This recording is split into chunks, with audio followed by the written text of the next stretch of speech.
Cockroaches దేశానికే ప్రమాదం. జంజడ్ దేశ సమగ్రతను కాపాడుతుంది, అసలైన బొద్దింకలకు వ్యతిరేకంగా నిలబడుతుంది. ఈ వీడియోలోని కథనం చర్చాత్మక ప్రయోజనాల కోసం మాత్రమే రూపొందించబడింది. ఇందులో చెప్పబడిన కుట్ర సిద్ధాంతాలు, డీప్ స్టేట్, విదేశీ నిధులు వంటి అంశాల నిర్ధారిత వాస్తవాలుగా ఎవరినీ విమర్శించేందుకు చూపబడలేదు. ప్రేక్షకులు సమాచారాన్ని విమర్శనాత్మకంగా పరిశీలించాలి.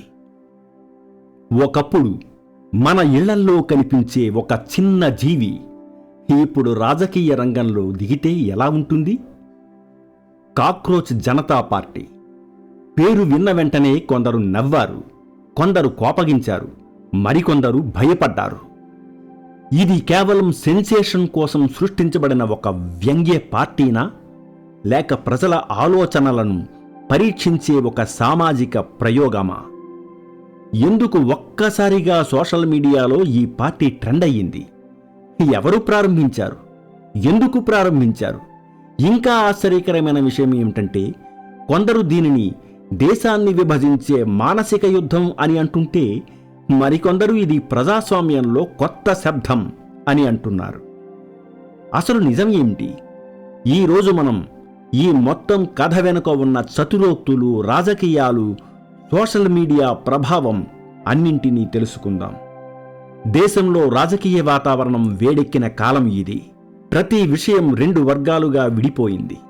దేశభక్తుడు, దేశద్రోహి, liberal, nationalist, right, left. Social media యుద్ధరంగంలా మారిపోయింది. ఇలాంటి సమయంలో ఒక జర్నలిస్ట్ బ్యాక్గ్రౌండ్ కలిగిన సోషల్ మీడియా యాక్టివిస్ట్ మొదలుపెట్టిన వ్యంగ్య యుద్ధం ఈ కాక్రోచ్ జనతా పార్టీ. సుప్రీంకోర్టు ప్రధాన న్యాయమూర్తి ఒక సమస్యను అడ్రస్ చేస్తూ ఫేక్ సర్టిఫికెట్లతో న్యాయవాదులుగాను, జర్నలిస్టులుగాను, ఇంకా అనేక సామాజిక వృత్తులలో ప్రవేశించి గందరగోళం సృష్టిస్తున్న కొందరిని ఉద్దేశించి బొద్దింకల మాదిరి పుట్టుకొస్తున్నారని చేసిన ఒక వ్యాఖ్యను వక్రీకరించి దానిని నేటి నిరుద్యోగ యువత 50 మందికి అంటగట్టి నిరుద్యోగ యువతను సమాజానికి బొద్దింకలు, పరాన్నజీవులు అని భారత న్యాయమూర్తి అన్నారు అంటూ పిక్చరైజ్ చేశారు. ఒక ప్రముఖ రాజకీయ పార్టీ ప్రచార వ్యూహకర్త, బోస్టన్ విశ్వవిద్యాలయ విద్యార్థి అయిన అభిజిత్ దీప్కే ఈ కాక్రోచ్ జనతా పార్టీని ప్రారంభించాడు. వివిధ సోషల్ మీడియా ప్లాట్ఫామ్లలో CJP అకౌంట్స్ క్రియేట్ చేశాడు. ఆ పార్టీకి వ్యంగ్యంగా ఒక దిశానిర్దేశం, గైడ్ లైన్స్ రూపకల్పన కూడా చేశాడు. బద్ధకంగా పనీపాట లేకుండా కాక్రోచ్లా బతికే యువత ఈ పార్టీలో పనిచేయుటకు కావాలి అంటూ అనేక మీమ్స్ వచ్చాయి. ప్రారంభించిన కొద్ది గంటల్లోనే మిలియన్ల కొద్దీ ఫాలోవర్స్ నమోదయ్యారు. ప్రారంభించిన కొద్ది గంటల్లోనే అంతమంది ఫాలోవర్స్ వచ్చారంటే దీనిని మిరాకిల్గా చూడాలా, లేదా దీని వెనుక మరేదైనా రాజకీయ విచ్ఛిన్నకర శక్తి ఫండింగ్ చేసిందని అనుమానించాలా? అంత డిజిటల్ ఉద్యమం చేయవలసిన అవసరం ఎవరికి ఉంటుంది? నిజంగా నేటి యువత అంత పెద్ద ఎత్తున ఆకర్షితమైందా, లేక ఇది డిజిటల్ పులి మాత్రమేనా? దానిని మొదట అందరూ జోక్గా మాత్రమే భావించారు. మీమ్స్ వచ్చాయి, రీల్స్ వచ్చాయి. అతి కొద్ది సమయంలోనే హ్యాష్ ట్యాగ్స్ ట్రెండ్ అయ్యాయి. పెద్ద డిజిటల్ ఉద్యమంలా మారింది.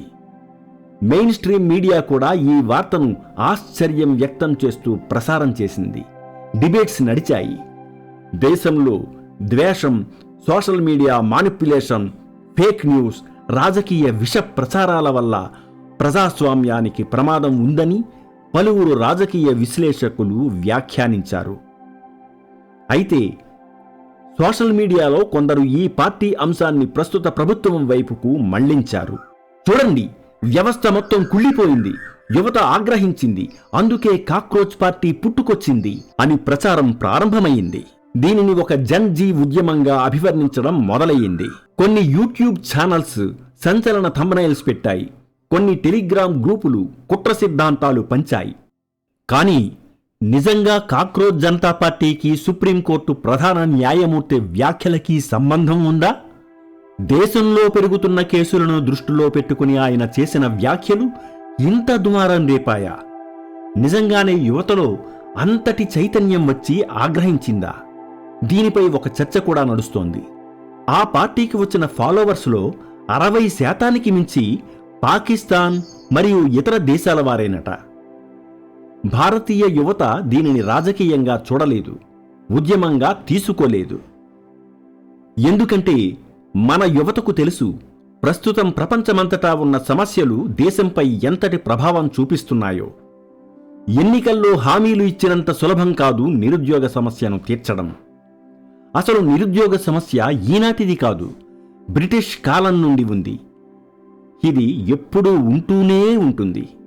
ఇక్కడ ఒక ముఖ్యమైన విషయం ఏమిటంటే, సోషల్ మీడియాలో వినిపించే ప్రతి ఉద్యమం నిజమైన ఉద్యమం కాదు, ప్రతి వెల్లువ ఉప్పెన కాదు.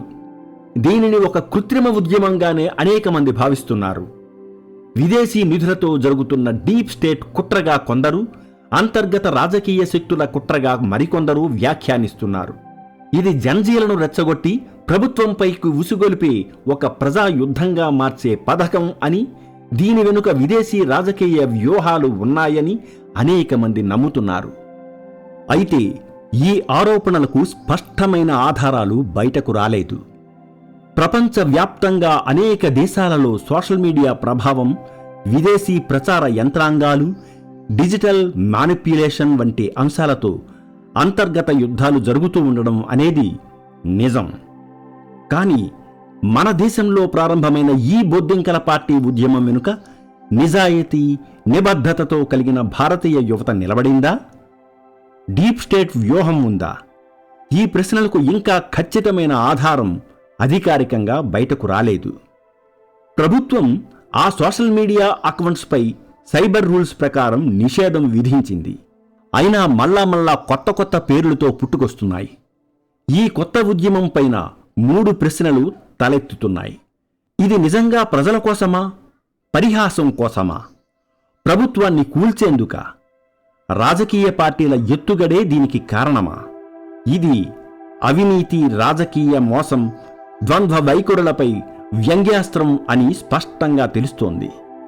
దీనిని రాజకీయంగా మలుచుకుని కేంద్ర ప్రభుత్వాన్ని దుమ్మెత్తిపోసేందుకు విపక్ష పార్టీలు కొన్ని ప్రయత్నిస్తూ ఉంటే, న్యూస్ ద్వారా వ్యూస్ పెంచుకునే ఆరాటం సోషల్ మీడియా కంటెంట్ క్రియేటర్స్ది. అయితే కొన్ని సందర్భాల్లో ఇలాంటి మీమ్స్, వ్యంగ్య ఉద్యమాలు యువతలో వ్యవస్థపై ద్వేషం పెంచి చివరికి సామాజిక ఘర్షణలకు దారితీస్తాయి. వ్యంగ్యాన్ని హాస్యం వరకు వాడితే పర్వాలేదు, కానీ అది తీవ్రమైన సామాజిక రాజకీయ ఘర్షణలకు దారితీసే విధంగా మారకూడదు. నిజానికి నిరుద్యోగం, అవినీతి, ఆర్థిక సమస్యలు, రాజకీయ అనిశ్చితి, ధరలు పెరగడం, అనారోగ్యాలు, విద్య, వైద్య వ్యాపారీకరణ వలన ఏర్పడుతున్న అనేక ప్రజా సమస్యలు కేవలం మన దేశంలో మాత్రమే ఉన్నాయా? ప్రస్తుత ప్రభుత్వమే దీనికి ఆద్యమా?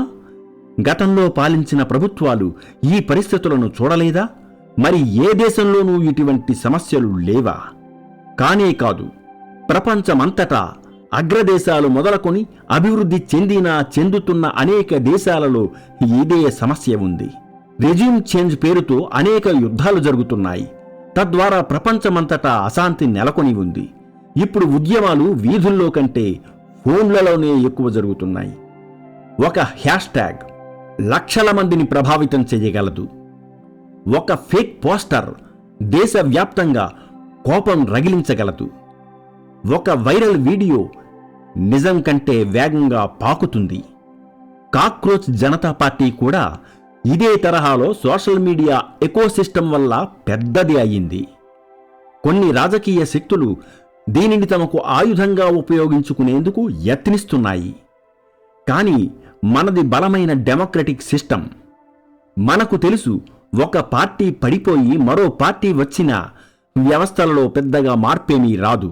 ఎందుకంటే ఏ రాజకీయ పార్టీ అయినా అధికారంలోకి వచ్చాక ఆ వ్యవస్థలతోనే పనిచేయాలి. ప్రక్షాళన చేసి సంస్కరించేటంత సహృదయం నాయకులకు 100కి ఏ ఒక్కరిలోనో ఉంటుంది. మనకు చేతిలో ఫోన్ ఉంది. అందులో సోషల్ మీడియా అనే ఒక పెద్ద ఆయుధం ఉంది. అది ప్రజలను చైతన్యపరచగలదు, సంఘటితం చెయ్యగలదు. అదే సమయంలో కుట్రదారులకు సహాయపడి దేశ విచ్ఛిన్నం కోసం కూడా పనిచేయగలదు. ఇప్పటికైతే ఇది ఒక డిజిటల్ మీడియా సంచలనం.